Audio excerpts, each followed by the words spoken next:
ایک بادشاہ اپنی رعایا کا بے حد خیال رکھتا تھا اور اپنے بزرگوں کی تقلید کرتے ہوئے روزانہ سادہ کپڑوں میں شہر کی گلیوں میں گھوم پھر کر لوگوں کے بارے میں معلوم کرتا رہتا تھا کہ لوگ کس طرح دن گزار رہے ہیں۔ ایک رات بادشاہ حسب معمول شہر کی گلیوں میں گھوم رہا تھا۔ چلتے چلتے وہ جیل کے دروازے تک پہنچ گیا۔ جیل کے پاس سپاہی ایک چور کو پکڑ کر اندر لے جا رہا تھا۔ بادشاہ نے سوچا آج جیل کے اندر جا کر دیکھنا چاہیے کہ یہاں کیا ہوتا ہے۔ یہ سوچ کر بادشاہ جیل کے دروازے کے پاس پہنچ گیا۔ بادشاہ کو دیکھتے ہی سپاہیوں نے پہچان لیا اور تعظیم سے سر جھکا دیے۔ بادشاہ نے جب سپاہیوں کو بتایا کہ وہ جیل کا معائنہ کرنا چاہتا ہے تو سپاہی بادشاہ کو لے کر اندر چلے گئے۔ قیدیوں کو جب پتہ چلا کہ بادشاہ سلامت خود چل کر ان سے ملنے آئے ہیں تو وہ سب بادشاہ کے ارد گرد جمع ہو گئے۔ بادشاہ نے باری باری ان سے ان کے حالات پوچھے۔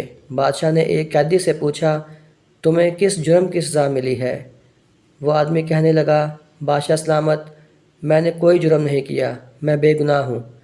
مجھے چوری کے الزام میں پکڑا گیا ہے حالانکہ میں نے زندگی میں کبھی چوری نہیں کی۔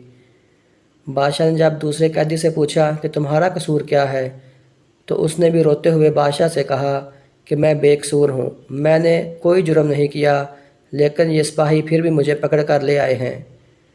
غرض جتنے بھی قیدی تھے سب ہی نے بادشاہ کو یہ یقین دلانے کی کوشش کی کہ وہ بے گناہ ہے۔ بادشاہ سلامت سب کی باتیں سنتے رہے اور مسکراتے رہے۔ اتنے میں بادشاہ کی نظر ایک ایسے قیدی پر پڑی جو سر جھکائے الگ بیٹھا تھا۔ بادشاہ نے سپاہیوں سے کہا کہ اس آدمی کو ہمارے پاس لاؤ، وہ کیوں منہ چھپائے بیٹھا ہے؟ سپاہی جب اس آدمی کو بادشاہ کے پاس لائے تو بادشاہ نے پوچھا اے نوجوان کیا بات ہے، تم کیوں منہ چھپائے بیٹھے ہو؟ اس آدمی نے روتے ہوئے کہا بادشاہ سلامت میں بے حد گناہ گار ہوں، میرے گناہ نے مجھے اس قابل نہیں چھوڑا کہ میں کسی کو منہ دکھا سکوں۔ بادشاہ نے کہا ہمیں بتاؤ تو صحیح تم نے کیا جرم کیا ہے؟ اس شخص نے کہا میں ایک اچھا آدمی تھا، ہمیشہ ایمانداری سے کام کرتا تھا، ایک دن نہ جانے کیوں میرے دل میں شیطان نے گھر کر لیا اور میں نے ایک آدمی کے پیسے چرا لیے اور یوں مجھے جیل بھیج دیا گیا۔ بادشاہ نے سوچتے ہوئے کہا یہاں یہ سب بے گناہ ہیں سوائے تمہارے، صرف تم ہی ایک ایسے آدمی ہو جس نے اپنے آپ کو گناہ گار بتایا ہے، لہٰذا اتنے بے گناہ لوگوں میں ایک گناہ گار کو نہیں رکھنا چاہیے، میں تمہیں رہا کرتا ہوں۔ کچھ عرصہ بعد بادشاہ پھر جیل کا معائنہ کرنے آیا اور باری باری قیدیوں سے ملاقات کی۔ اس دفعہ ہر قیدی نے بادشاہ کو اپنے جرم کی تفصیل سنائی۔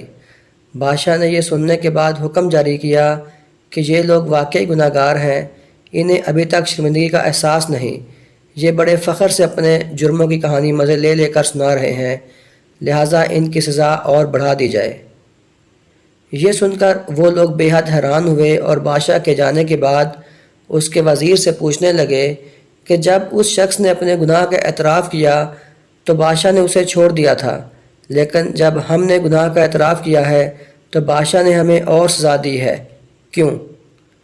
یہ سن کر بادشاہ کا وزیر جو بادشاہ کے مزاج کو سمجھتا تھا کہنے لگا پہلے آدمی کو اس لیے چھوڑا گیا کہ اس نے جرم کا اعتراف اس لیے نہیں کیا کہ وہ آزاد ہونا چاہتا تھا، بلکہ اس لیے کیا تھا کہ وہ اپنے کیے پر نادم تھا، لیکن تم لوگوں نے پہلی دفعہ بادشاہ کو اپنی بے گناہی کی کہانی اس لیے سنائی تاکہ وہ تمہیں آزاد کر دے، اور اس دفعہ گناہ کا اعتراف بھی اس لیے کیا کہ شاید بادشاہ تمہیں چھوڑ دے، اس لیے بادشاہ نے تمہیں آزاد نہیں کیا۔